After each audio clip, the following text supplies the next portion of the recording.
అందరికీ నమస్కారం. మనం మాట్లాడుతున్న అంశం అక్రమ సంబంధాల వల్ల కుటుంబంపై ఏ విధంగా ప్రభావం చూపిస్తుందనే విషయం గురించి మాట్లాడుతున్నాం. Please subscribe my channel. చివరి వరకు చూడండి.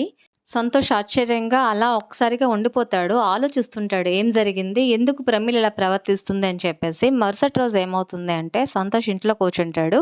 ప్రమీల ఆఫీస్‌కి బయలుదేరుతుంది. సంతోష్ అంటాడు, "ఈరోజు నేను సెలవు పెట్టున్నా. నువ్వు కూడా సెలవు పెట్టు. పిల్లలతో కాసేపు స్పెండ్ చేద్దాం. కావ్య కూడా ఒంట్లో బాలేదు కదా!" అని అంటాడనమాట. నాకవ్వదు. నేను వెళ్ళాలని ఆఫీస్‌కి వెళ్ళిపోతుంది. సంతోష్‌కి అనుమానం వస్తుంది. వెంటనే తనకు తెలియకుండా సంతోష్ ప్రమీలని ఫాలో అవ్వడం మొదలుపెడతాడు. ఇలా కొంత దూరం వెళ్ళాక ప్రమీల ఒక కాఫీ షాప్‌లో కూర్చుంటుంది.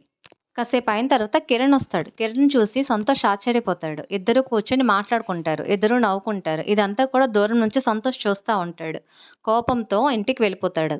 సాయంత్రం ప్రమీల ఆఫీస్ నుంచి ఇంటికొచ్చేంత వరకు వెయిట్ చేస్తాడు. సాయంత్రం తనొచ్చిన తర్వాత బెడ్‌రూమ్ డోర్ వేసి ప్రమీలని అడుగుతాడు.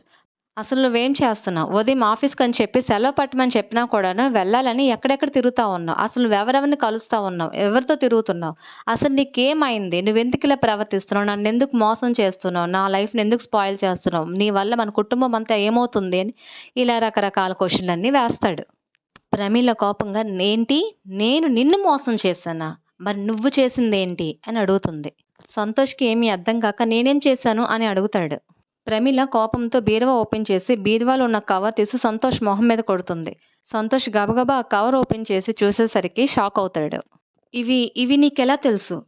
ఈ విషయం నీకెలా తెలుసు? ఇవి నీ దగ్గరకెలా వచ్చాయి?" అని అడుగుతాడు. దీన్ని చూసి నేనేం అర్థం చేసుకోవాలి అని అడుగుతుంది. సంతోష్ వెంటనే "లేదు లేదు నేనేం చేయలేదు. నువ్వు నన్ను తప్పుగా అర్థం చేసుకుంటున్నావు. అవునా? సరే అయితే ఈ వీడియో ఏంటి?" అని వీడియో చూపిస్తుంది. "ఇది నీకెక్కడి నుంచొచ్చింది? ఇవన్నీ నీకెలా వచ్చాయి?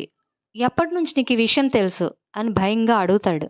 "నేను నీకు అన్యాయం చేశానా? మరి నువ్వు నన్నెందుకు మోసం చేశావు? నువ్వు నన్ను చేసిందేంటి? ఎందుకిలా చేశావు?" అని అడుగుతుంది. ప్రమీల ఈమె నా స్నేహితురాలు. నాతో పాటు పని చేస్తా ఉంటది. తనేదో సమస్యలో ఉంది అంటే నాతో షేర్ చేసుకుంటూ ఉంటది. మా మధ్యన అంతకు మించి ఇంకేం లేదు అని సమాధానం చెప్తాడు. "అవునా? నిజమే. తను చాలా సమస్యల్లో ఉంది. అందుకనే కదా నువ్వు ఫిజికల్‌గా కూడా కొద్ది నెలలుగా ఆమెతో షేర్ చేసుకుంటున్నావు సమస్యలని?" ప్రమీల అలా అడిగేసరికి సంతోష్ కామ్ అయిపోతాడు. "నేను నీకు అన్యాయం చేశానా? మరి నువ్వు నన్నెందుకు మోసం చేశావు? నువ్వు నన్ను చేసిందేంటి? ఎందుకిలా చేశావు?" అని అడుగుతుంది. "నేను నీలాగే పని చేస్తున్నా కదా! ఇంటి పని చేస్తున్నాను. ఇంట్లో అవసరాలు తీరుస్తున్నాను. నీ యొక్క కష్ట సుఖాల్లో తోడుగా ఉంటున్నాను. ఆర్థికంగా సపోర్ట్ ఇస్తున్నాను. నా వైపు నుంచి నీకెంత వరకు చేయాలో అన్నీ చేస్తున్నాను. అయినా కూడా నువ్వు నన్నెందుకు మోసం చేశావు? అసలు నీతో పాటు ఆ ఫోటోలో ఉన్న వ్యక్తి ఎవరో తెలుసా? తను నా ఫ్రెండే. కిరణ్, నేను, తను మేము ముగ్గురం కూడా క్లాస్‌మేట్స్. తను ఏ సమస్యలో ఉందో, ఏం జరుగుతుందో అన్నీ మాకు తెలుసు. కాకపోతే నువ్విందులో ఉన్నావన్న విషయం నాకు ఈ మధ్యనే తెలిసింది. నాకు ఈ విషయం తెలిసినప్పటి నుంచి నీ మొహం కూడా చూడాలని లేదు.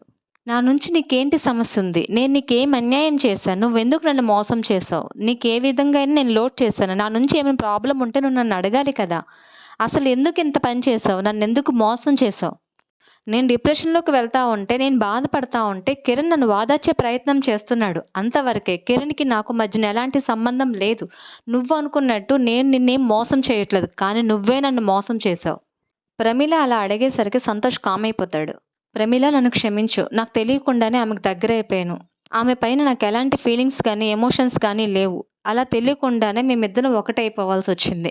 మరొకసారి ఇలా చెయ్యను నేను. నాకు నువ్వంటేనే ఇష్టం. మనం అందరం కలిసే ఉందాం. నన్ను క్షమించు. నన్ను అర్థం చేసుకో" అని వేడుకుంటాడు.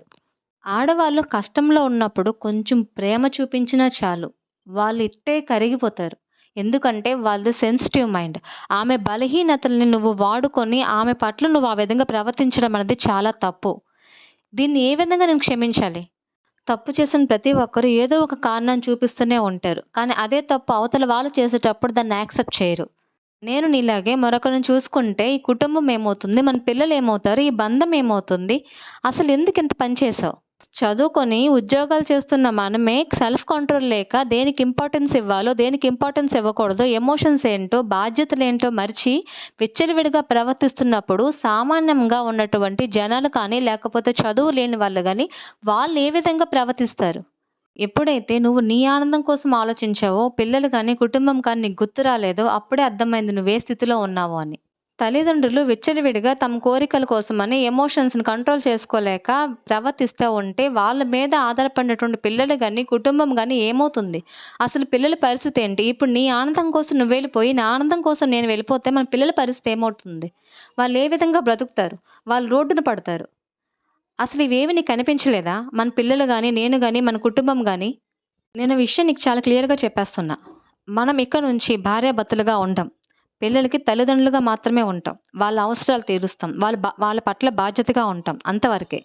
సమాజంలో చాలామంది ఈ విధంగా వాళ్ళకి తెలియకుండానే భౌతికంగా ఆకర్షణకు లోనై వాళ్ళ జీవితాలను నాశనం చేసుకుంటున్నారు. వాళ్ళ జీవితాలనే కాదండి, వాళ్ళ పైన ఆధారపడినటువంటి పిల్లలు గాని, కుటుంబం గాని, తల్లిదండ్రులు గాని వీళ్ళందరినీ రోడ్డు మీద వదిలేసి వాళ్ళ ఆనందాల కోసమని ఎక్కడెక్కడికో వెళ్ళిపోతా ఉన్నారు. కానీ వాట్ నెక్స్ట్ అని ఆలోచించట్లేదు. ఇలాంటి చాలా కుటుంబాలు ప్రస్తుతం మన సమాజంలో పుష్కలంగా ఉన్నాయండి. Thank you to all. Thank you for watching. Thank you for supporting. Please subscribe my channel.